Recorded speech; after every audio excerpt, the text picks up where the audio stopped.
এর ১৭তম পর্বে আপনাদের স্বাগত। আমাদের আজকের পর্বটি একটি বিশেষ পর্ব।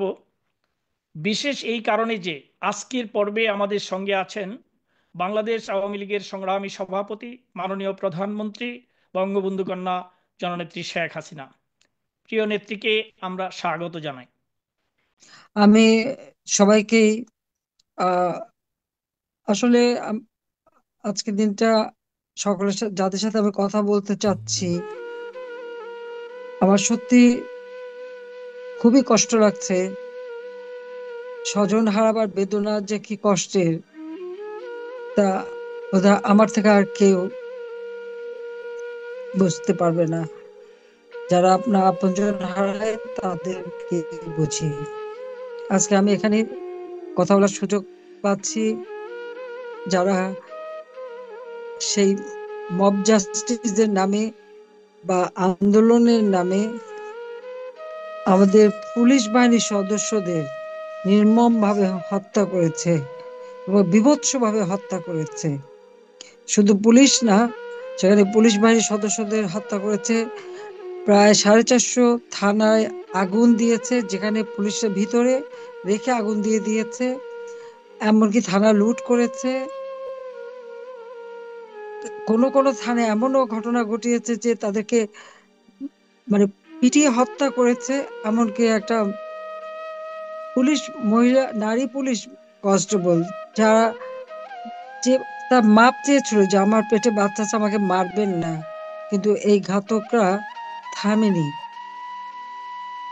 তাকে পিটে পিটে হত্যা করেছে। হাত কেটে দিয়েছে, পা কেটে দিয়েছে, পা বেঁধে ঝুলিয়ে রেখেছে। কি বীভৎস ঘটনা! এটা ভাবতে অবাক লাগে।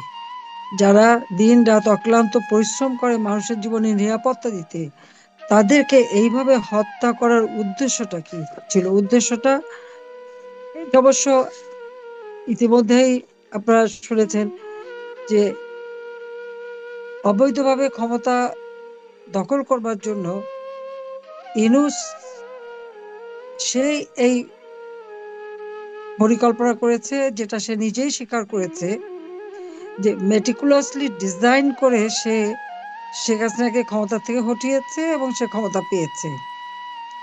এখানে কোনো ছাত্র জনতার বিষয় ছিল না, কোনো নেতৃত্ব ছিল না, এবং তার মাস্টার মাইন্ড একজনকে পরিচয় করিয়ে দিল যে তাকে দিয়ে এই ঘটনা ঘটিয়েছে।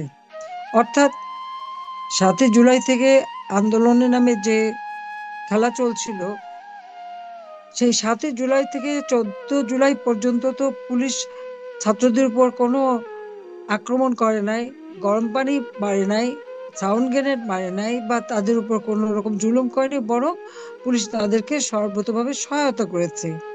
এমনকি যখন এই ছাত্ররা বঙ্গভবনে যেতে চেয়েছে, পুলিশ তাদেরকে সাথে গেছে এবং তাদের নিরাপত্তা দিয়েছে। অথচ সেই পুলিশকেই তারা প্রথম আঘাত করা শুরু করলো, এবং সে কথাটা আজকে ওদের মুখ থেকেই চলে এসেছে। সে মোহাম্মদ ইউনূসের যে পালিত সন্ত্রাসী সমন্বয়ক হাসিব, সে কিন্তু একটা টেলিভিশনের ইন্টারভিউতে বলেছে, আমি কোট করছি, যে পুলিশ হত্যা না করলে আর মেট্রো রেলে আগুন না দিলে বিপ্লব সার্থক হতো না, আনকোট। তার মানে এই পুলিশ যে তারা হত্যা করেছে, এটা কিন্তু পরিকল্পিতভাবেই হত্যা করেছে।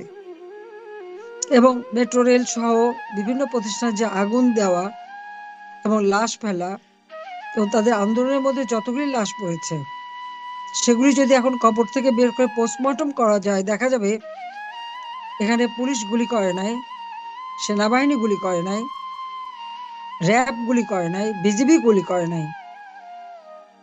সেখানে এমন এক রাইফেল ব্যবহার করা হয়েছে, বুলেট ব্যবহার করা হয়েছে, যে বুলেট, সেটা ইউনূসের যে উপদেষ্টা স্বরাষ্ট্র মন্ত্রণালয়ের দায়িত্বে ছিলেন সাখাওয়াত সাহেব, তিনি নিজেই একজন সেনাবাহিনীর লোক, কাজী অফিসার, তিনি জানেন। এবং তিনি সেই বুলেট দেখে বলেছেন এটা 7.62 বুলেট, এই বুলেট পুলিশ ব্যবহার করে না বা আমাদের কেউ ব্যবহার করে না।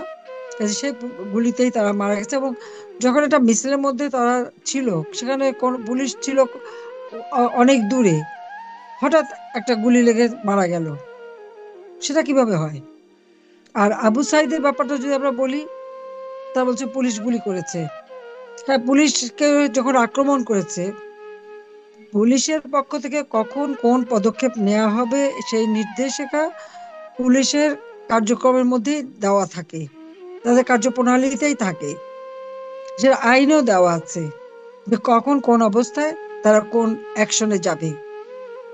তারপরে আমাদের পুলিশ বাহিনী যথেষ্ট ধৈর্যের পরিচয় দিয়েছে তখন, আমি বলবো অনেক ধৈর্যের পরিচয় দিয়েছে, কিন্তু এই ধৈর্যের পরিচয় দিতে যেয়েই তাদের উপরে আরো বেশি আঘাত। তো তাদেরকে পরিকল্পিত ভাবেই হত্যা করা হয়েছে। এমনকি গণভবনে ডিউটি করতো, আমার ডিউটিতে যে পাইলট পুলিশ ছিল, যাত্রাবাড়িতে বাড়ি, তাকে সেখানে মেরে ব্রিজের কাছে ফেলে রেখেছিল। যখন এখানে ডিউটিতে আসে না, খোঁজ নিয়ে দেখা গেল যে তাকে ওখানে হত্যা করা হয়েছে। এইভাবে তারা পরিকল্পিত ভাবেই মেরেছে এবং সে কথাটা তারা নিজেরা স্বীকার করেছে। এটাই হচ্ছে সব থেকে মানে দুর্ভাগ্যের বিষয়, যে তারা আন্দোলন করবে, তাদের কোনো কিছু নেই, তারা এভাবে মানুষ খুন করবে, এটা কোন ধরনের কথা? একদিকে আগুন দিয়ে জ্বালানো আর একদিকে লাশ ফেলা। আবার এই পুলিশ হত্যায় বিএনপির এক নেতা সিরাজগঞ্জের, সে বলেছে যে পুলিশকে মেরে নাকি কোমর ভেঙে দিয়েছে, যার জন্য আর পুলিশ কোনো কিছু করতে পারেনি। সে সাথে আর একটি দল, কোন এক ইসলামিক আন্দোলনের নেতা, সেও আবার বলেছে, দাবি করছে যে তারাই পুলিশ মেরেছে। তার মানে কি, যারা মানুষের জীবনে নিরাপত্তা দেবে তারাই হয়ে গেল এদের শিকার, তারাই হলো এদের মানে লক্ষ্যবস্তুতে পরিণত হয়েছে। সব থেকে দুর্ভাগ্য যে ইনুস যে ক্ষমতা নিল, 15 তারিখের থেকে যারা যে ধ্বংসযজ্ঞ শুরু করে দিল এই ছাত্ররা, সমন্বয়করা, এবং বিভিন্ন জায়গায় তারা জ্বালাও পোড়াও, অগ্নিসন্ত্রাস, থানা আগুন দেওয়া, লুটপাট, বাড়ি ঘরে আগুন দেওয়া, ব্যাপকভাবে যখন শুরু করে দিল, পুলিশের উপর যখন আক্রমণ শুরু করে দিল, এরপর থেকে তো এই ঘটনা চলতেই থাকলো। আর কি দুর্ভাগ্যের বিষয়, যে যে পুলিশগুলিকে হত্যা করলো, আমাদের অগণিত আওয়ামী লীগ নেতা কর্মীকে হত্যা করেছে, 14 দলের নেতা, সাংবাদিক, সাংস্কৃতিক কর্মী, আইনজীবী, সব শ্রেণী পেশার মানুষের উপরেই তারা হামলা করেছে এবং হত্যা করেছে। সেখানে এতে কোনো বিচার হবে না। যাদেরকে হত্যা করেছে তাদের পরিবার বিচার চাইতে পারবে না, এদের দায় মুক্তি দেওয়া হয়েছে। দায় মুক্তি কেন দেওয়া হলো? যদি কেউ অন্যায় করে তার তো বিচার হতে হবে, তদন্ত হতে হবে। যখন 6 জন মারা গেল, আমি তখন বিচার বিভাগীয় তদন্ত কমিটি করে দিলাম, এবং সেই তদন্ত কমিটি কিন্তু কাজও শুরু করলো। কিন্তু ইউনূস ক্ষমতা আসার পরে সে তদন্ত কমিটির কাজ বন্ধ করে দিল। কিন্তু সে ক্ষমতায় এসে কি বললো, এই 8ই আগস্ট ইউনূস বক্তব্য দিয়েছে যে আমি আমি কোট করছি, সে বলেছে আমি সকলকে শান্ত থাকতে বলেছি, ভায়োলেন্স আমাদের এনিমি, ছাত্রদের, রাজনীতিবিদদের সবাইকে শান্ত থাকতে বলেছি, আনকোট। তার মানে উনি সবাইকে শান্ত থাকতে বলেন, আর এদিকে তারা খুন খারাপি অব্যাহত রেখে যায়। 14 জুলাই থেকে 8ই আগস্ট পর্যন্ত হত্যাকাণ্ড ঘটেছে, সে একবার বলল যে এই হত্যাকাণ্ডের সঙ্গে যারা জড়িত তাদের বিচার হবে, সে কথা কিন্তু সে বলে নাই। উনি খুব ভালো মানুষ সেজে সকলকে বেশ সবক দিলেন, শান্ত থাকতে বলেছে। উনি শান্ত থাকতে বলেন আর তার এই সন্ত্রাসী গ্রুপ হত্যাকাণ্ড চালিয়ে যায়। 15ই জুলাই থেকে যারা এই সমস্ত ঘটনা ঘটালো তাদের যে বিচার করা হবে সে কথা কিন্তু সে একবারও বলে নাই। অথচ আবার 8ই অক্টোবর 2024 সে কি বললো, বললো যে হত্যা ও মব জাস্টিস থামাতে পারা যাবে না। কেন থামাতে পারবেন না? যখন ক্ষমতা নিয়েছেন তখন অবশ্যই এই ধরনের অবিচার, অন্যায় বা কেউ যদি আইন হাতে তুলে নেয় তাহলে থামানোর দায়িত্ব তো আপনার। অবশ্য উনি আবার এটাও বলছিলেন যে উনি রাষ্ট্র চালাতে ব্যর্থ, উনি তার কোনো অভিজ্ঞতা নাই, তিনি রাষ্ট্র চালাতে পারেন না। সে কথাটা তিনি অনেক আগেই বলেছিলেন। তো আমার কথা হচ্ছে যে যারা এক একটা কথা বলবে, নিজের ব্যর্থতা নিজেই স্বীকার করেছে যে তার দেশ চালাবার যোগ্যতা নাই, তাহলে সে ক্ষমতা আঁকড়ে ধরে রাখার জন্য মানুষ খুন করছে কেন, একটার পর একটা প্রতিষ্ঠান ধ্বংস করছে কেন, আগুন দিচ্ছে কেন, এই ছেলে মেয়েদের ব্যবহার করে তাদেরকে দিয়ে এই ধরনের অপরাধী কাজ করাচ্ছে কিসের জন্য, আইন এদের হাতে তুলে নিতে চাচ্ছে কেন? এখানে চিফ জাস্টিসের বাড়ি, উচ্চ আদালত থেকে শুরু করে নির্বাচন কমিশন, মানবাধিকার কমিশন, পাবলিক সার্ভিস কমিশন, এমন কোনো জায়গা নেই এরা সেখানে এই সন্ত্রাসী কর্মকাণ্ড না ঘটেছে আর তাদেরকে পদত্যাগে বাধ্য করেছে। এটা কি করে হয় যে একটা বিচার বিভাগের উপরে ছাত্র নামধারীরা যে হামলা করবে আর প্রধান বিচারপতি সহ বিচারপতিদের পদত্যাগ করতে বাধ্য করে নতুন ভাবে করবে? এটা কি ধরনের কাজ? একটা রাষ্ট্র পরিচালনার ক্ষেত্রে আইনসভা, বিচার বিভাগ এবং নির্বাহী বিভাগ, এই তিনটার সমন্বয়ে রাষ্ট্র পরিচালিত হয়। কিন্তু আমরা দেখলাম হেনু সাহেব কি বলছেন, উনি তো দেশ চালাতে ব্যর্থ, সেটা নিজেই বলেছেন, তার যোগ্যতা নাই। আর তার এই অযোগ্যতার ফলাফলটা কি? উচ্চ আদালতে হামলা, সংসদ ভবনে হামলা, এক্সিকিউটিভ অর্থাৎ আমাদের সচিবালয়ে আগুন, আর গণভবন তো আগুন, লুটপাট, এটা তো পরিকল্পিতভাবে। সব থেকে দুর্ভাগ্যের বিষয় যে বঙ্গবন্ধু ভবন, যেটা বঙ্গবন্ধু স্মৃতি জাদুঘর, আমরা দুই বোন, বাবা মা ভাই সবই তো আমরা হারিয়েছি। ওই বাড়িতেই সবাইকে নির্মমভাবে হত্যা করা হয়েছে। সেই রক্তের দাগ তো এখনো ছিল ওই বাড়িতে, সে বুলেটের ক্ষত চিহ্ন ওই বাড়িটাই বহন করে যাচ্ছিল। আবার সেই 71 সালে এই বাড়ি থেকে জাতির পিতা বঙ্গবন্ধু শেখ মুজিব স্বাধীনতার ঘোষণা দিয়েছেন, আর ঘোষণা দিয়েছেন বলেই তো আমরা স্বাধীনতা পেয়েছি। আমরা দুই বোন তো 75 এই হত্যাকাণ্ডের পর এই বাড়ি আমরা তো ভোগ দখল করিনি, আমরা জনতাকে দিয়ে দিয়েছিলাম। বঙ্গবন্ধু মেমোরিয়াল ট্রাস্ট করে এই সম্পত্তি জনগণকে দান করেছিলাম।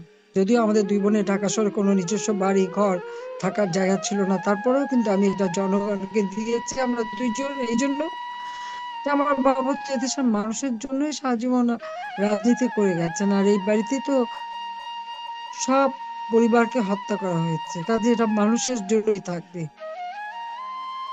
সেই বাড়িটাও পুড়িয়ে দিল। এটাও তার কি তার এক, তার ওই পরিকল্পিত ভাবেই করা, তার সেই মেটিকুলাসলি ডিজাইনের অংশ। কিন্তু আজকে পুলিশের উপর যে জুলুম অত্যাচার বা সাধারণ মানুষের উপরে যে জুলুম অত্যাচার, এটা আসলে কোনো মানুষ সহ্য করতে পারে না। যারা আপনজনকে হারিয়েছে তারা বোঝে এই কষ্টটা কি। আজকে আমার প্রশ্ন, যিনি ক্ষমতা দখল করলেন তার কাছে, যে সেই 6 মাস পর্যন্ত ক্ষমতায়, অথচ এখনো মানুষের জীবনে নিরাপত্তা দিতে পারছেন না। আজকে 6 মাসের উপরে হয়ে গেল ক্ষমতা দখল করে, এখন যদি সে আইন শৃঙ্খলা নিয়ন্ত্রণ করতে না পারে, এই মব জাস্টিস বন্ধ করতে না পারে, উল্টা আরো মানুষকে হয়রানি, অত্যাচার, নির্যাতন, এই তারপরে আবার এখন শুরু হচ্ছে কি, অপারেশন ডেভিল হান্ট। কে ডেভিল? কাকে খুঁজছে সে? যারা পুলিশকে হত্যা করে, আওয়ামী লীগ নেতাকর্মী হত্যা করে, ছেলেকে না পেলে মাকে হত্যা করে, মাকে গ্রেপ্তার করে, ছোট 10 বছরের বাচ্চার সামনে এবং 3-4 বছরের বাচ্চার সামনে যে বাড়ির মধ্যে তাণ্ডব করে, এমনকি পুলিশ ডিউটি করতে পারে না, তাদের চেকিং করে তারা। এই ক্ষমতা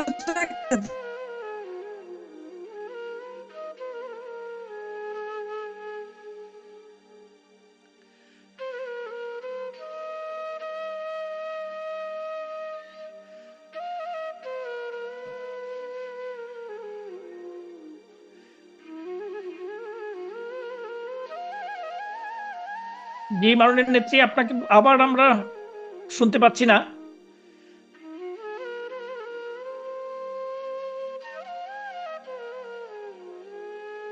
হ্যাঁ, শোনা যায়।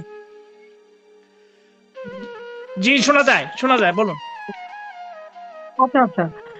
দে- স- পুরো দেশ চালাতে ব্যর্থ, তো এই ব্যর্থতার বোঝাটা কাটবে আজকে দেশটাকে অর্থনৈতিক ভাবে ধ্বংস করছে।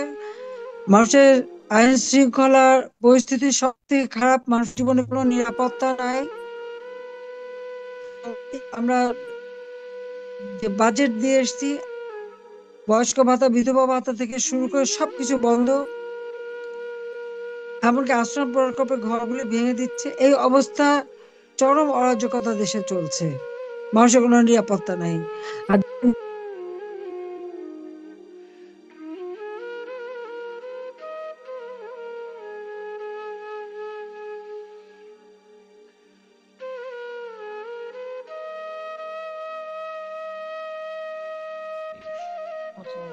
জি আপা, আপনাকে যে শোনা যাচ্ছে। আমরা এই ইন্টারনেটে মনে হয় ওই দিক হ্যাঁ, থেকে বলো। একটু ডিস্টার্ব করতেছে।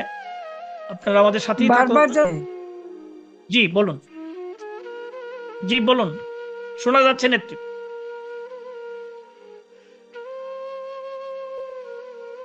আপনাকে শুনতে পাচ্ছি আমরা।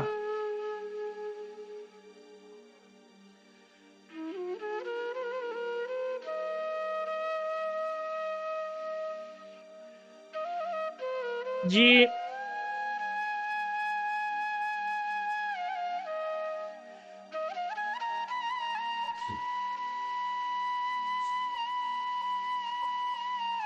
জি আপনি শুনতে পাচ্ছেন আমাদের?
জি,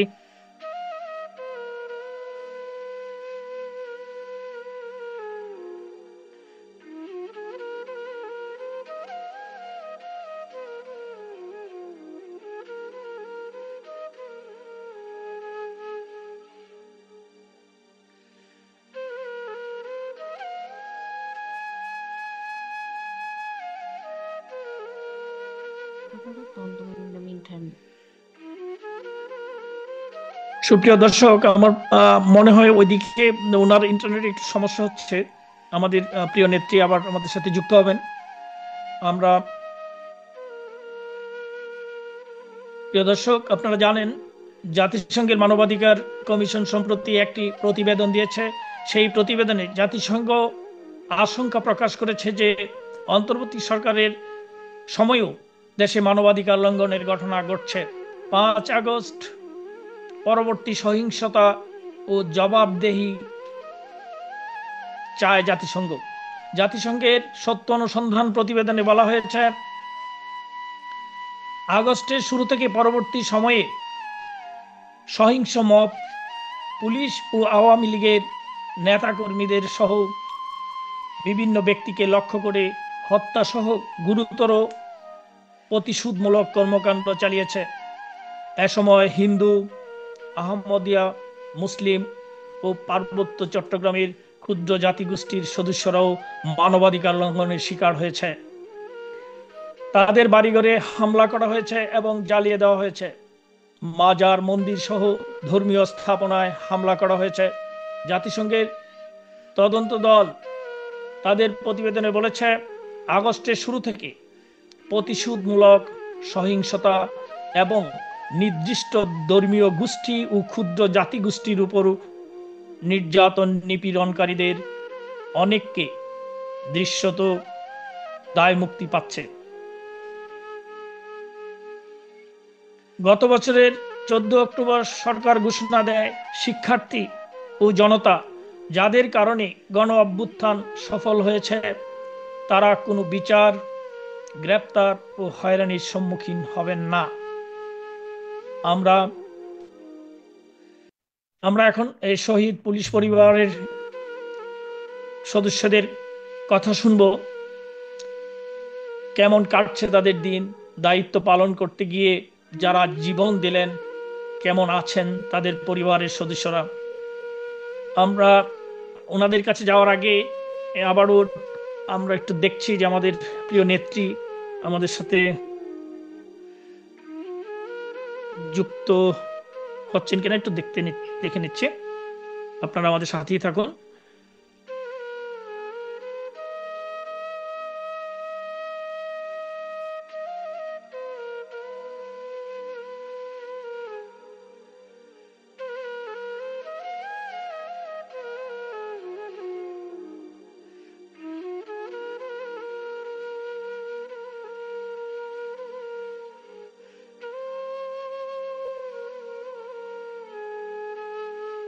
আমাদের প্রাণপ্রিয় নেত্রী এখন আমাদের সাথে আবার যুক্ত হয়েছেন।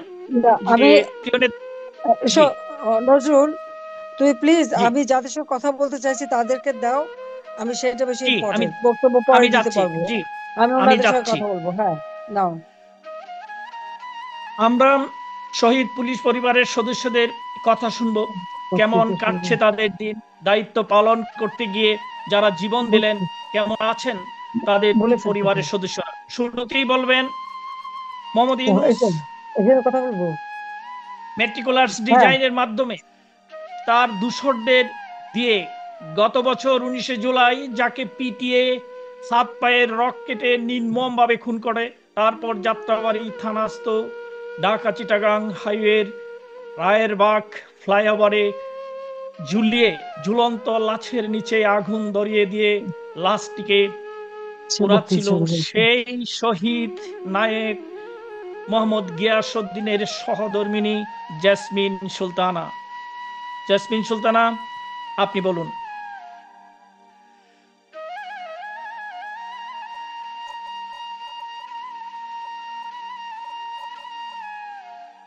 আপনি বলেন, কিছু বলবেন, আমি শুনছি। জেসমিন সুলতানা, আপনি নিজেকে আনমিউট করুন। জেসমিন সুলতানা, আপনি মিউট আছেন, নিজেকে আনমিউট করুন। ওই পাশে দেখেন একটা রেড বটম আছে। হ্যাঁ জি, আপা এবার বলুন জেসমিন সুলতানা। হ্যাঁ, আসসালামু আলাইকুম, ভালো আছেন? আমি আছি, আপনি কেমন আছেন জিজ্ঞেস করে তো কষ্ট দেব না, আমি জানি খুব কষ্টই আছেন। কেমন থাকবো, আমাদের তো সব শেষ। যে ভাবে মারলো আর যা করলো, এটা মানে ভাষা বর্ণনা করা যায় না। আমি খালি একটুকু বলতে পারি, আমরা দুই বোনও তো বাপ মা সব হারাইছি, কাজে আমাদের আপনাদের কষ্টটা আমরা বুঝি। তা আপনি কিছু বলেন, আপনার কয় ছেলে মেয়ে? আমার 2 ছেলে 1 মেয়ে। 2 আচ্ছা, ছেলে। কোথায় তারা? আছে এখানে আপনার সাথে হ্যাঁ, আছেন? আমাদের সাথে। কই হ্যাঁ, ডাকেন, এখানে আমি আছে। দেখি। আসো আসো, তোমরা আসো। আচ্ছা, তোমরা আসো বাবারা। বাবা আসো। কই? আসসালাম আলাইকুম। কাছে আসো, কাছে আসো, আমি সারা দেখি। রাখি। সারা, সারা আসো। এই যে এখন তো আসসালামু আলাইকুম। জি, ওয়ালাইকুম আসসালাম। আমি দেখতেছি আপনাদেরকে। ও ছোট্ট মেয়ে। হ্যাঁ, মেয়েটা ছোট, সবার ছোট হয়েছে মেয়েটা। সবার ছোট, মেয়েটা তো বাবার হ্যাঁ। জন্য অনেক কাঁদে। ইস, এক আদরের মেয়ে ছিল, ওই যাওয়ার সময় খাওয়াই গেছে। আর বাড়িতে ফিরে আসতে পারে, এরা যেভাবে মারছে, ওনাতে আমরা সর্বভরসা করেছি।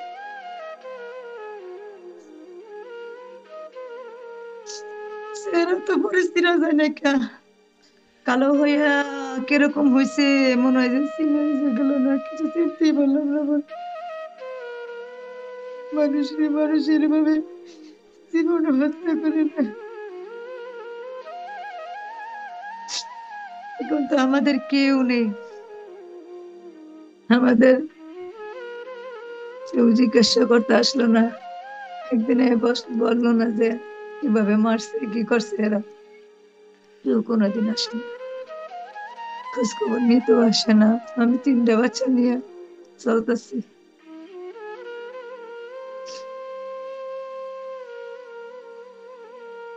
আল্লাহ, আপনি একটু দেখেন আমার ছেলে মেয়েদেরকে।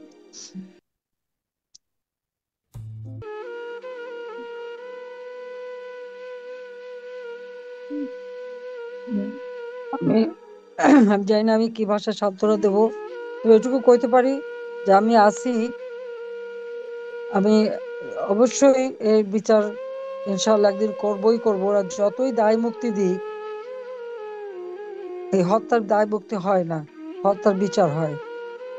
আমার বাবা মা ভাই, 3 ভাই, তার সবাইকে যখন হত্যা করেছিল তাদেরকেও দায় মুক্তি দেওয়া হয়েছিল, কিন্তু আমি আল্লাহর রহমতে এসে তাদের বিচার করেছি। ইনশাল্লাহ এই পুলিশ হত্যার বিচারও আমরা করব একদিন, খালি দোয়া করে আমি বিচার করবো। আর আমি সবসময় দোয়া করি বাচ্চাদের দেখাশোনা করেন, যা দেখে আমি আমার সাধ্যমতো চেষ্টা করব যে আপনাদের পাশে দাঁড়াবো।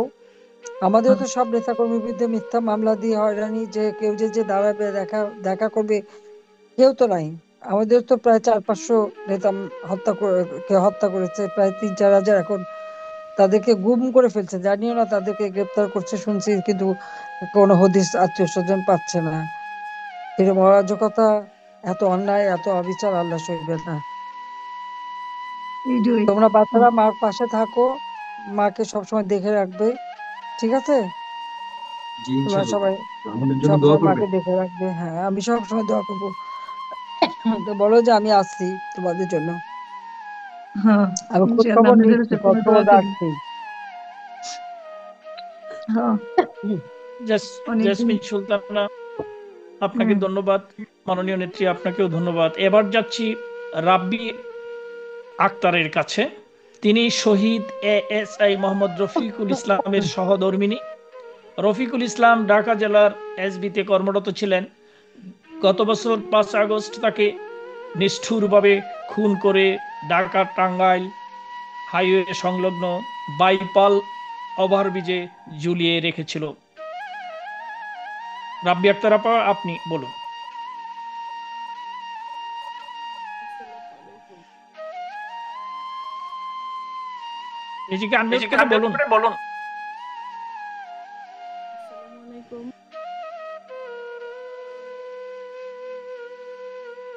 জি, আপনি বলুন, একটু জোরে বলুন। হ্যালো, আসসালামু আলাইকুম। আপনার কিছু বলবেন? হ্যাঁ, বলেন। আমি আমি আমি আমার শুনে গেছি এরকম হচ্ছে। কি বলবো, বলার তো আর ভাষা নাই। যে হারিয়ে গেছে তার তো আর খুঁজে আমি পাওয়া জানি। যায় না। এখন দুটা, একটা ছেলে আছে, একটা মেয়ে আছে। যে মেয়ে আমার কোলে, অনেক ছোট। বাবা কি জিনিস বুঝবে না বা কখনো পাবেও না, বোঝার আগেই হারিয়ে গেছে।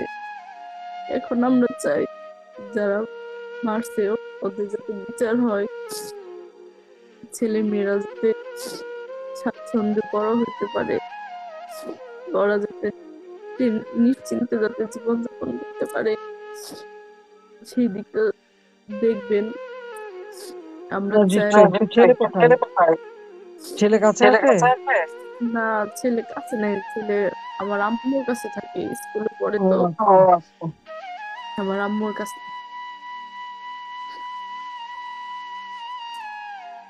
আমি জানি যে প্রধান হারালে সান্ত্বনা দেওয়ার ভাষা আমার নাই, কারণ আমি আমাদের আমার আপনজন হয়েছি। আমাদের তবে দেখার ধৈর্য মতো ধরে সবর করে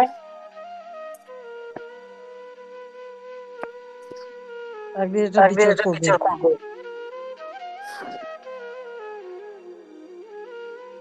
ইনশাল্লাহ বিচার হবে। আর ছেলে মেয়ে যাতে মানুষ করতে পারেন, তার জন্য আমার পক্ষ থেকে যা দরকার আমরা করবো। একটু সময় লাগবে। ওদের জন্য দোয়া করবেন যাতে ওরা মানুষের মতো মানুষ হইতে পারে। হ্যাঁ, নিশ্চয়ই দোয়া করি। ভালো থাকেন।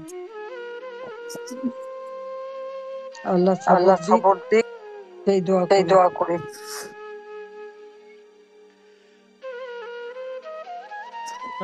ধন্যবাদ রাবি ধন্যবাদ আক্তার রাবি আপা। আক্তার আপা। মাননীয় মাননীয় নেত্রী নেত্রী আপনাকে ধন্যবাদ। আপনাকে ধন্যবাদ।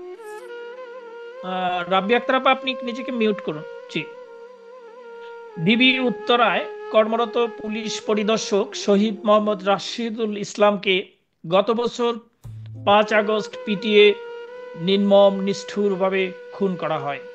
খুনিরা রাশিদুল ইসলামের মৃতদেহ উত্তরা পূর্ব থানার সামনে গাছে ঝুলিয়ে রেখেছিল, যার পবিত্র রক্তে উত্তরা পূর্ব থানার সামনে রাজপথ রঞ্জিত হয়েছিল। আমরা এখন ওই বীর শহীদ মোহাম্মদ রাশিদুল ইসলামের সহধর্মিণী সুলতানা রাজিয়ার কথা শুনবো। রাজিয়া আপা, আপনি বলুন।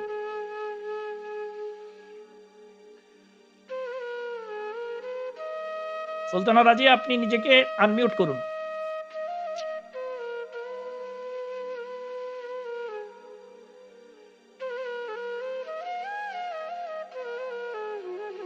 সাথে কেউ আছে সহযোগিতা করার? সুলতানা রাজিয়া,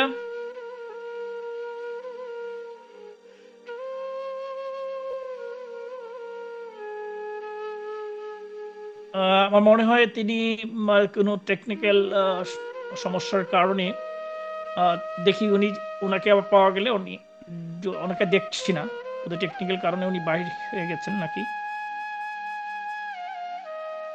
আমি এবার যাচ্ছি, এবার বলবেন শহীদ ASI ফিরোজ হোসেনের সহধর্মিণী সালমা সুলতানা।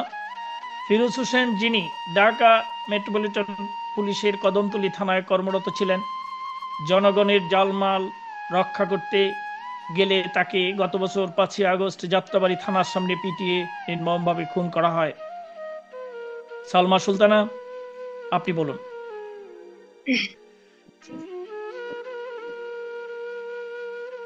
আসসালামু আলাইকুম। হ্যাঁ, ওয়ালাইকুম আসসালাম। কেমন আছো বোন? আলহামদুলিল্লাহ ভালো আছি, আপনি কেমন আছেন? আছি, আল্লাহ যেভাবে রাখছে। দেশ দেশটা মনটা দেশেই পড়ে থাকে। আর যে কষ্ট তোমরা পাচ্ছ এটা তো আমার মানে সহ্য করা যায় না।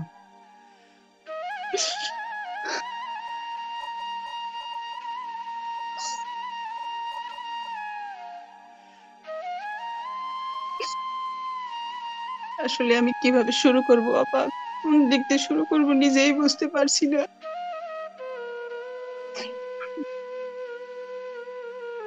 আমার স্বামীকে যেভাবে মারছে আপা, কোনোদিন আশা করিনি, আর কল্পনাও করিনি তার জীবনটা এভাবে দিতে হবে। কি অপরাধ ছিল তার, কি অন্যায় ছিল তার। তার ছোট ছোট 3টে বাচ্চা, বাবা হারা দুনিয়াটা বড়ই কঠিন, যেমন স্বামী হারা দুনিয়াও কঠিন। আপনি তো স্বজন হারিয়েছেন, আপনি জানেন সন্তান হারানো কত কষ্ট, প্রিয়জন হারানো কত কষ্ট। এই পৃথিবীটা আমার কাছে, আমার সন্তানের কাছে পুরো অন্ধকার।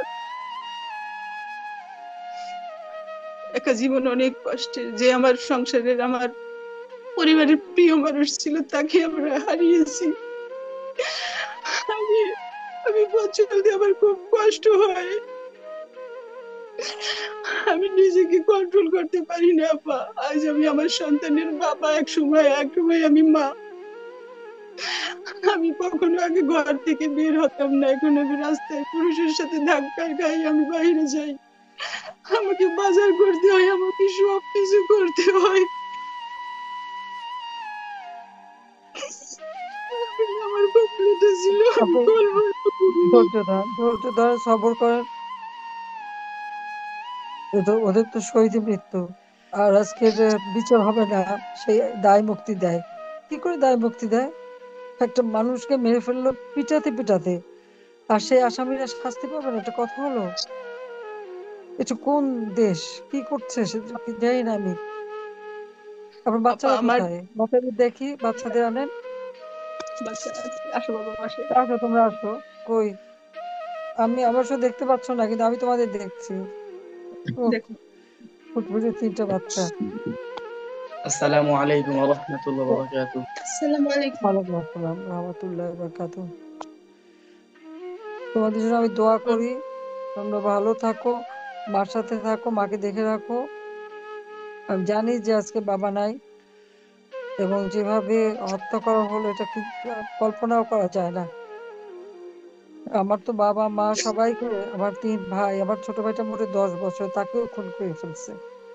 আর সেই বাড়িটাও ভেঙে পোড়ালো, এখন বাড়িটা ভেঙেও ফেলে দিল, ওইটুকু স্মৃতি নিয়েছিলাম সেটাও গেল। কিন্তু তোমাদের যে কষ্ট আমার আমি বড় জানি, কষ্ট আমি আপা। দেখি।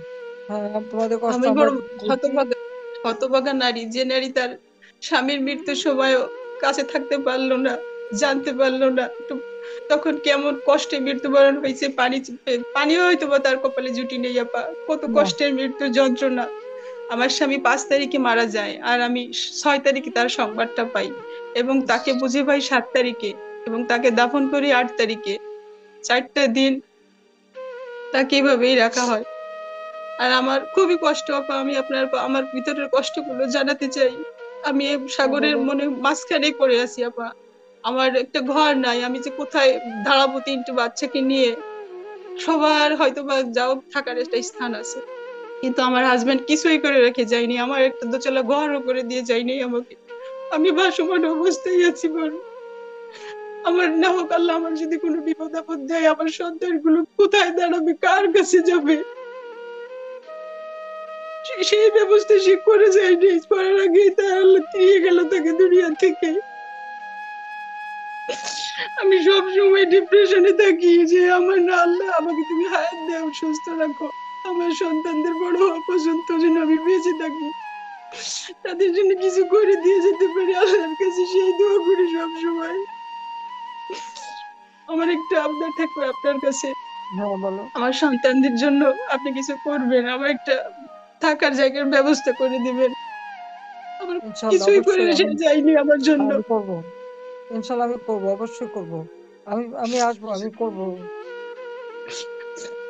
আমার কারণ বাচ্চারা আমি কাঁদে, আমি আমার দেখেছি। আমাদের স্বপ্ন পূরণ হলো না। বাবার স্বপ্ন সেটাই। ছিল মেয়েটাকে ডাক্তারি বানাবে, বড় অফিসার বানাবে, ছেলেকে স্বপ্নই থেকে গেল। আমার ছোট মেয়েটা তো বাবাকে ভুলেই গেছে, সে বিভৎস চেহারা দেখে বলে, আম্মু আমার আব্বুর ছবি আমার সামনে আনবা না, বাবাকে দেখলেই ভয় পায়। যে মেয়ে ছিল তার প্রিয়, বাবা ছিল তার প্রিয়, এখন সে বাবাকে দেখলেই বাবার ছবিটাই মনে করতে চায় না। এমন এমন ভাবে তাকে মারছে আপা।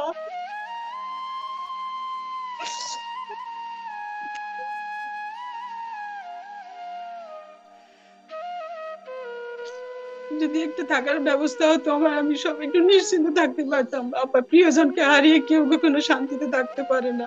সারা জীবন এই কষ্টের জ্ঞানে আমাকে টানতে হবে যতদিন আমি বেঁচে থাকবো।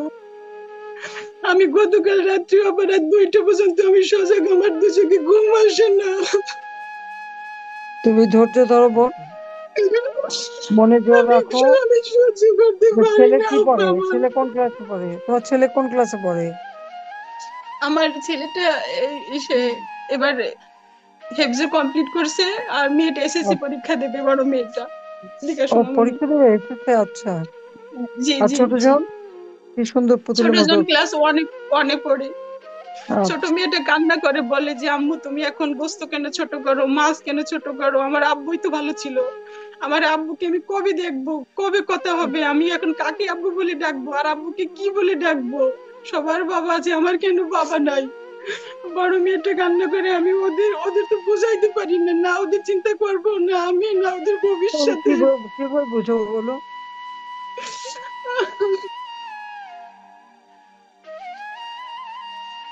কি সর্বনাশ করে দিল, কত মানুষের জীবনে সর্বনাশ করে দিল। ওরা কেন এরকম করলো আমি জানি না। আমার ইচ্ছে করে সন্তানদের এভাবে মানুষকে মুখের দিকে মারলো। তাকালে আমি আমি সহ্য করতে পারি না আপা।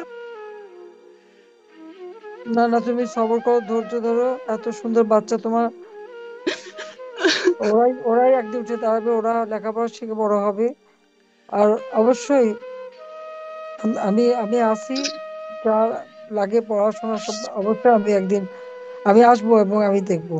ওরা তো আমারও মেরে ফেলতে চাইছিল কোনো মতে, কেন আল্লাহ কিভাবে বাঁচালো, বারবারই তো বাঁচাই দিচ্ছে। সেই 21 আগস্ট গ্রেনেড হামলা থেকে, কোটলিপাড় কি বিশাল বোম ফুটলো, সেখান থেকে খোদা তো বাঁচায় রাখে। তো আল্লাহ যখন বাঁচায় রাখছে আমাকে, আমাকে যে বাঁচিয়ে রাখলো, আমার তো মনে হয় আমার হাত থেকে নিশ্চয় কোনো একটা ভালো কাজ আল্লাহ করায় নেবে আমাকে দিয়ে। সেই জন্য আল্লাহ আমাদেরকে বাঁচালো। কাজে ইনশাল্লাহ হ্যাঁ, আমি আমি দোয়া তোমাদের জন্য করি যা আপনি যা যেখানে লাগবে থাকেন দেখবো। ভালো থাকেন, সব সময় আপনার জন্য আমার না, আমি দোয়া আছি থাকবে। আছি বাবা, সবসময় তোমাদের জন্য চিন্তা করি। এই জন্য আমি আমাদের পার্টির লোক বলছিলাম তোমাদের সাথে যোগাযোগ করতে, কে কোথায় আছে একটু খোঁজ নিতে।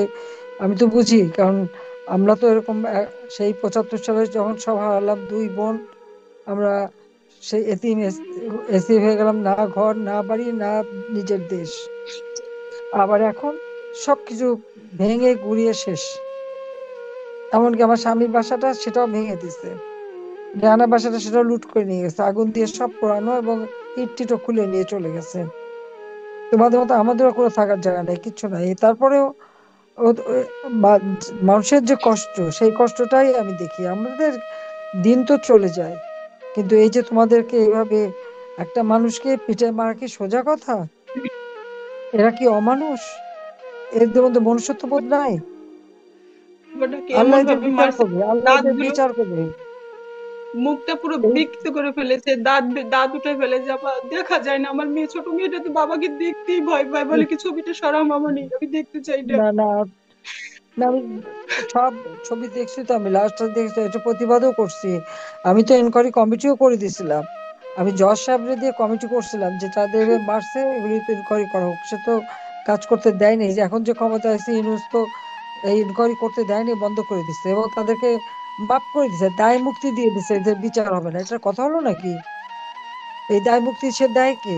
সে কিভাবে? সে তো জোর করে ক্ষমতা দখল করছে, সে অস্ত্র দিয়ে অর্থ দিয়ে ক্ষমতা দখল করে বসে এদেরকে সব মাফ করে দেয়। তাকে যে এই পুলিশ মারিয়ে মানুষ মারিয়ে তাকে ক্ষমতা আনছে, এটাই, তাতেই সে খুশি। কাজে এদের আর বিচার করবে না। কিন্তু বিচার হবে, আমি তোমাদের বললাম, আল্লাহ ইচ্ছা বিচার হবে। আমার বাবা মা ভাই বোনদের যারা হত্যা করছিল তাদেরও দায় মুক্তি দিছিল, কিন্তু আমি দেশে ফিরে এসে আইন করে তাদের বিচার করছি। ইনশাল্লাহ এই হত্যারও বিচার আমি করব, আমি তোমাদের কথা দিলাম। দোয়া করি। আমি আর বিচার আপনি করবো। আমার আর জন্য একটু ব্যবস্থা করবেন। সবার হয়তো বাড়ি আমি গাড়ি থাকার জায়গা আমি আছে, আমি কিন্তু আমি আমার অবশ্যই করবো, নিশ্চয়ই করবো। আম- আমার দেশের বাড়িতে একটু ঘরও নাই আপা, আমার মনে অনেক কষ্ট আপা, অনেক কোথায় যন্ত্রণা বাড়ি? আপা। কোথায় দেশে? কোন কোথায় বাড়ি? কোথায়? গোপালগঞ্জ আপা। গোপালগঞ্জে? জি, কোন জায়গায়? গোপীনাথপুর। ও, আচ্ছা, হ্যাঁ, ঠিক আছে, আমি খবর হ্যাঁ, নেবো, আমি তো আমি মনে, খবর নেবো ওই দেখে। হ্যাঁ, হ্যাঁ, আর জি জি। আমাদের লোকজন, পার্টির লোকরা তো কেউ ঘরে থাকতে পারে না, তাদের ব্যবসা বাণিজ্য বন্ধ, ঘর বাড়ি পোড়ায় দিচ্ছে সব। যে অত্যাচার, তা তো সীমাহীন। তারপরেও আমি ওদেরকে বলবো খোঁজ নিতে, খবর নেবে নেবে সবাই, চিন্তা করো না। আমি যখন বেঁচে আছি, হ্যাঁ আমি আপা, থাকলে আমরা করবো। আমার বাসায় অলরেডি কিছুদিন আগে এই সাংবাদিকরা গিয়েছিল যে আমার ঘর হ্যাঁ, খুঁজে পাইনি ইন্টারভিউ নেওয়ার জন্য। পরে আমি আর কি আমাদের পুলিশ সদস্য ভাইদের সাথে যোগাযোগ করছি যে আমি ইন্টারভিউ দিতে চাই না। যখন আমার পাশে দরকার ছিল ওই সাংবাদিকদের, যে ওরা যদি ছবিগুলো পোস্ট করতো, হাজারো বোন তার স্বামীকে ফিরে পাইতো। এখন আমাদের পাশে সাংবাদিক প্রয়োজন নাই।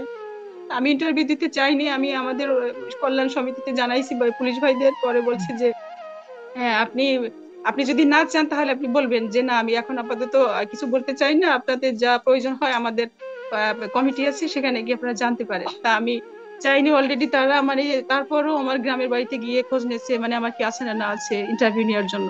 কিন্তু আমার তো কিছুই নাই, আমার স্বামীর কোনো ঘর খুঁজে পাইনি। পরে আমি বললাম আপনারা, আমি না বলার সত্ত্বেও কেন গিয়েছেন? পরে বললো যে আপা আসছিলাম, ভাইয়ের কবর জিয়ারত করলাম। কিন্তু মানে দেখলো যে আমার তো কোনো একটা ঘর, একটা দুচালা, যে আমার সন্তানকে নিয়ে আমি দাঁড়াবো আপা, সেই ব্যবস্থাও সে করে যায়নি। আমি কি করব? আমি তো সেই চিন্তায় সব সময় অসুস্থ হয়ে থাকি আপা। আমার সব আছে, আমার কিছু নাই। আমি যদি এখন মরে যাই, আমার এই তিনটে সন্তান সাগরের ভিতরে ডুবে মরবে, কেউ তখন ওদের পাশে থাকবে না। আজ আমার স্বামীকে হারাইছি, আমার ওদিকে স্বজনরা সবাই মুখ ফিরিয়ে নেয়। অর্ধেক মানুষ আমার থেকে মুখ ফিরিয়ে নেছে। আমার একটা ভাসুর থেকে বিদেশে, সেও যোগাযোগ করে না। সবাই মানে যখন সে বেঁচে ছিল সবাই ছিল, এখন তার পাশে কেউ নাই, তার তো সন্তানদেরও খোঁজ নেয় না। আর আমি যখন মরে যাব, আমার তিনটে সন্তান তো একদম শ্যাওলার মতো ভেসে বেড়াবে। না না, তোমার বেঁচে থাকতে হবে তো, বাচ্চাদের জন্য বেঁচে থাকতে হবে, আর ধৈর্য ধরতে হবে, মনে সাহস রাখতে হবে, ঠিক আছে? তো আমার দোয়া নিও, আচ্ছা, আমি ঠিক আছি আছে তো তোমাদের আমি অবশ্যই আমি দেখবো কতটুকু কি করতে পারি, করব আমি। যদিও আমাদের সবকিছু জ্বালায় পড়ায় শেষ করে দিচ্ছে, ব্যাংক ট্যাঙ্ক সব বন্ধ, কোনো কিছু করার উপায় নেই, সব বন্ধ করে দিচ্ছে। আমরা একটা ট্রাস্ট করছিলাম, সেখান থেকে সবাইকে সাহায্য করতাম, সেটাও বন্ধ করে দিচ্ছে। তারপরে ইনশাল্লাহ আল্লাহ যখন বাঁচা রাখছে, আমি দেখবো, তোমাদের চিন্তা করো না, আমি আছি। আচ্ছা, আমি চাই আমার সন্তানদের ভালো থাকার জন্য ভালো পরিবেশে আপনি আপনারা গোপালগঞ্জে ওদের একটা থাকার ব্যবস্থা করে দেবেন, এই হ্যাঁ, আবেদনটা করে আপনার দেবো, কাছে থাকবে। নিশ্চয়ই আমি করবো। ঠিক আছে, চিন্তা আহ, করো না। ঠিক আছে আপা। হ্যাঁ, তো তোমরা সালমা ভালো সুলতানা, থেকো। আপনাকে ধন্যবাদ। আচ্ছা। মাননীয় নেত্রী, আপনাকে ধন্যবাদ। আমরা দেখতে পাচ্ছি যে আমাদের ওই যে সুলতানা রাজিয়া আপা, যিনাকে আমরা মিস করছিলাম, তাকে আমি দেখতে পাচ্ছি। সুলতানা রাজিয়া আপা, আপনি নিজেকে আনমিউট করে কথা বলুন। তিনি বীর শহীদ মোহাম্মদ রাশিদুল ইসলামের সহধর্মিণী রাজিয়া সুলতানা। আপনি নিজেকে আনমিউট করুন।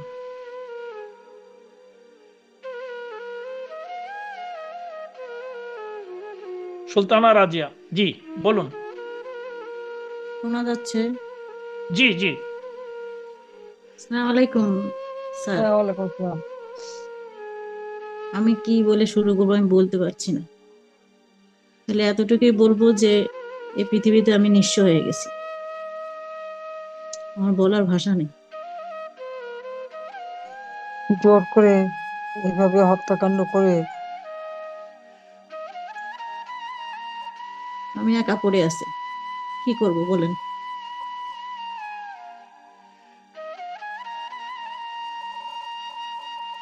কথা, আমার কথা কি শোনা যাচ্ছে? জি, আমি শুনতে পাচ্ছি। না, আমি খালি এটুকু বলবো যে আসলে আমার কিছু বলার কি, এই যে নৃশংসভাবে হত্যা করা, আমি তার কথা বলতে পারবো না, আমার ভিতরে আতঙ্ক কাটে নাই। আমি আমি জীবন ফিরাই নিয়ে আসছি, কিন্তু আমারটা আমি তারটা ফিরাইতে পারিনি। আমার ছোট দুইটা বাচ্চা, আমি এখন কোথায় যাবো বলেন?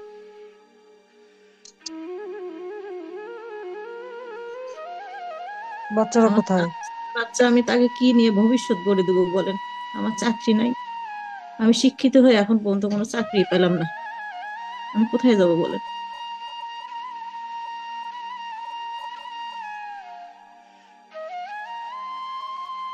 আমি আসি, নিশ্চয়ই আমি দেখবো তোমাদের। বাচ্চারা কোথায়? আছে, কাছে আছে? না, আমার কাছে নেই। ওরা ও, ওরা একদম চুপ হয়ে গেছে, আমার চঞ্চল বাচ্চা দুইটা একদম শেষ।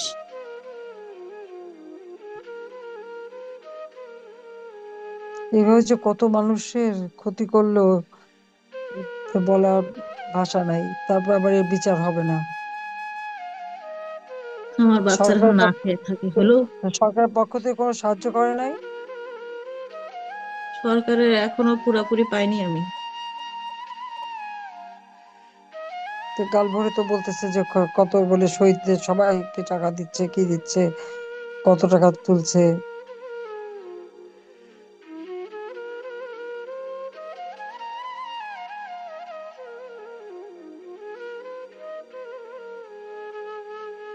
কতদিন এভাবে মুখ তাকাই থাকবো বলতে পারেন? হাত পেতে খেতে হবে আমাদের। আমরা কি হাত পেতে খাওয়া মানুষ? কোথায় পড়লাম বলেন তো এই দুনিয়ায়? হাত পেতে খেতে হচ্ছে। যাই না, এভাবে এই জীবন তো দেশটাকে চাই নাই। মানে সাজানো বাগানটা তছনছ করে দিল, সে দেশটাকেই ধ্বংস করে দিল আর কি। এই জীবন আমি চাই নাই। তোমার বাড়ি কোথায়, বাবা মা কোথায়? আমার বাবা, আমার হাজবেন্ড যেদিন দাফন করেছে একদিন পরে আমার বাবা মারা গেছে। ইস,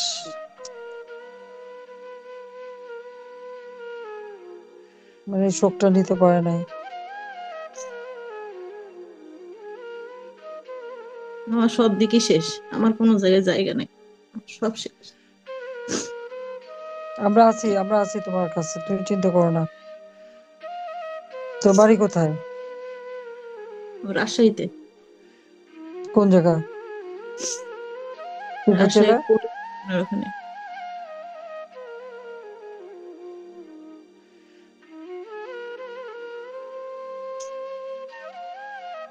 ইনশাল্লাহ আমি আসলে সব ব্যবস্থা করে দেবো, কোনো চিন্তা করো না। সে আশায় থাকলাম। হ্যাঁ, সবর করো, আল্লাহকে ডাকো, বাচ্চাদের মানুষ করতে হবে তো। কি দিয়ে মানুষ করবো বলেন তো? হাত পেতে? না পেতে না, নিশ্চয়ই একটা ব্যবস্থা করা হবে। আমার হাজবেন্ড তো আমার ব্যাংকে একটা টাকাও রাখে নাই, 1 টাকাও নাই। আমি শূন্য হাতে পড়ে আছি, 1 টাকাও নাই, সব শেষ। সে 1 টাকাও রেখে যায় নাই, সৎভাবে জীবনযাপন করছে ফ্যামিলিকে দিয়ে। আমি নিঃস্ব, এখন আমি ওদের কেউ হয়ে হয়ে উঠতে পারলাম না, শেষ।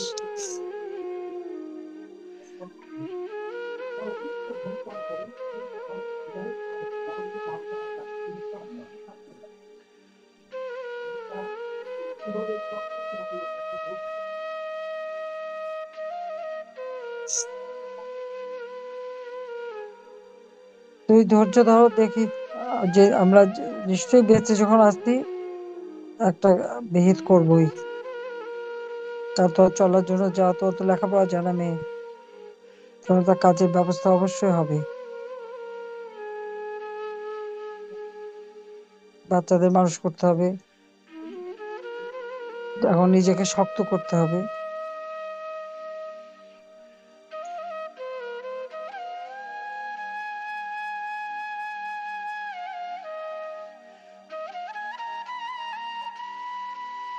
জি, তাহলে আমরা হ্যাঁ, ধন্যবাদ সুলতানা রাজিয়া আপা, আর ধন্যবাদ মাননীয় নেত্রী। এতক্ষণ শুনলাম গত বছর জুলাই আগস্টে ইউনুসগঞ্জের হাতে খুন হওয়া 4 শহীদ পুলিশ সদস্যের সহধর্মিণীদের এই কথা। দাঁড়া। জাতিসংঘ বলেছে অন্তর্বর্তী সরকারের জবাবদিহি নিশ্চিতের লক্ষ্যে যেসব তথ্য জাতিসংঘের তদন্ত দলের পক্ষ থেকে চাওয়া হয়েছিল সেগুলো সরবরাহ করা হয়নি। আওয়ামী লীগ সমর্থক বা পুলিশ কর্মকর্তাদের উপর প্রতিশোধমূলক সহিংসতার ঘটনার মোট কতজন গ্রেপ্তার করা হয়েছে সে বিষয়ে এখন পর্যন্ত কোনো সামগ্রিক পরিসংখ্যান প্রকাশ করেনি সরকার।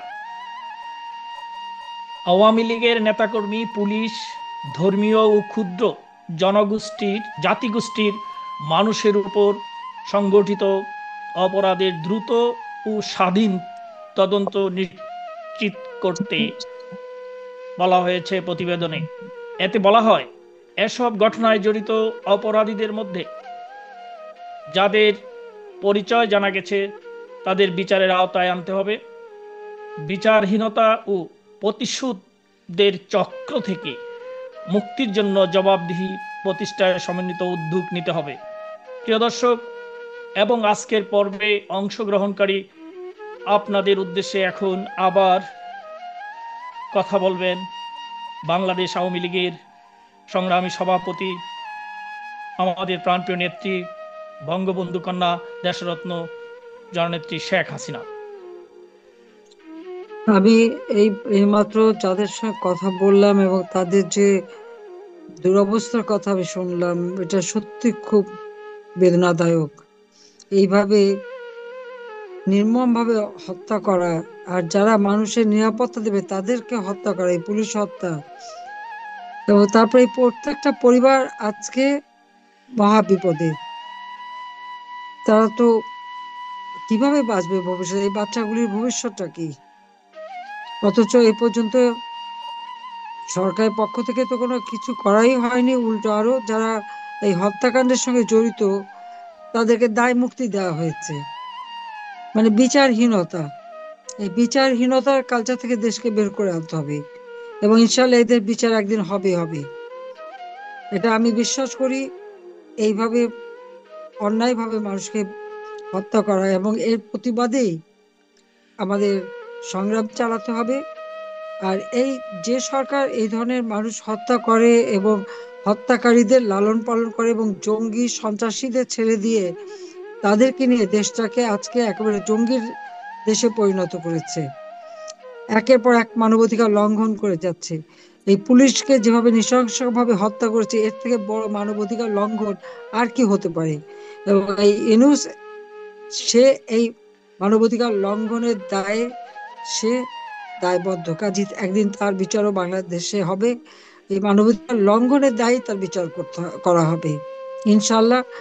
এবং আমি একটু বলবো যে আমাদের যারা একটু, আমি জানি আমাদের সবাই খুব কষ্টে আছে, তারপরেও এই পরিবারগুলি, এই বাচ্চাগুলি, এবং আরো তো বহু পুলিশ মারা গেছে, তাদের সকলের খোঁজ নেওয়া। এবং যখন আমি দেশে ফিরতে পারবো ইনশাল্লাহ প্রত্যেকটা পরিবারের যা যা লাগে সব সহায়তা আমি দেব, আর হত্যাকারীদের বিচারও করবো। বোধহয় ওই জন্যই বোধহয় আল্লাহ বাঁচিয়ে রেখেছে আমাকে, সেটাই আমি মনে করি। কাজী আমি এটুকু তাদেরকে কথা দিতে পারি যে এই ধরনের অপরাধে যারা জড়িত, ষড়যন্ত্রের সাথে জড়িত, এবং এখন পর্যন্ত দেশকে যারা জঙ্গির দেশে পরিণত করে একের পর এক মানবাধিকার লঙ্ঘন করে যাচ্ছে, তাদের বিচার বাংলা মাটিতে হবে। এবং আগামীকালের যে হরতাল এবং আন্দোলন, সেটাকে সফল করবার জন্য আমি আহ্বান জানাচ্ছি সবাইকে যে এদের বিরুদ্ধে সকলকে এখন সংগ্রাম করতে হবে, যাতে দেশটা এই রাহমুক্ত হতে পারে, বিচারহীনতার কালচার থেকে বেরোয় আসতে পারে, মানবাধিকার লঙ্ঘনের যে পদে পদে ঘটনা ঘটছে তার থেকে মানুষকে যেন মুক্তি দেওয়া যেতে পারে, দেশের মানুষের শান্তি আসবে, নিরাপদে তারা চলতে পারবে, সেই ব্যবস্থাটাই করতে হবে। এবং এটা এই সরকারকে দিয়ে হবে না, কারণ যে ক্ষমতায় যে বলে যে দেশ চালানোর আমার কোনো অভিজ্ঞতাই নাই, তো তাকে দিয়ে দেশ কিভাবে চলবে? যে মানুষ হত্যা করলে আর মানবাধিকার লঙ্ঘন করলে তাদের শাস্তি দেয় না, বিচার করে না, সে মানুষের কি কল্যাণ করবে, মানুষের কি মঙ্গল করবে? সব ভুয়া মিথ্যা কথা বলে বেড়াবে আর অপরাধীদের নিয়ে দেশটাকে ধ্বংস করবে। কাজে আমি সকলকেই বলবো যে এই অন্যায়ের প্রতিবাদ করতে হবে এবং এই রাহুর হাত থেকে দেশটাকে মুক্ত করতে হবে, এই জঙ্গি ইউনূসের হাত থেকে দেশটাকে মুক্ত করতে হবে। বাংলাদেশের জঙ্গিবাদ চলবে না, এইভাবে মানুষ হত্যা, পিটিয়ে হত্যা, এই জঘন্য ঘটনা যারা ঘটিয়েছে তাদের আমি তীব্র ভাষায় নিন্দা জানাই। আর আল্লাহ রাব্বুল আলামিনের কাছেও দোয়া করি যে যারা এইসব ধরনের জঘন্য ঘটনা ঘটিয়েছে তাদের জন্য বিচার হয়। সবাই ভালো থাকেন, সুস্থ থাকেন। জয় বাংলা, জয় বঙ্গবন্ধু।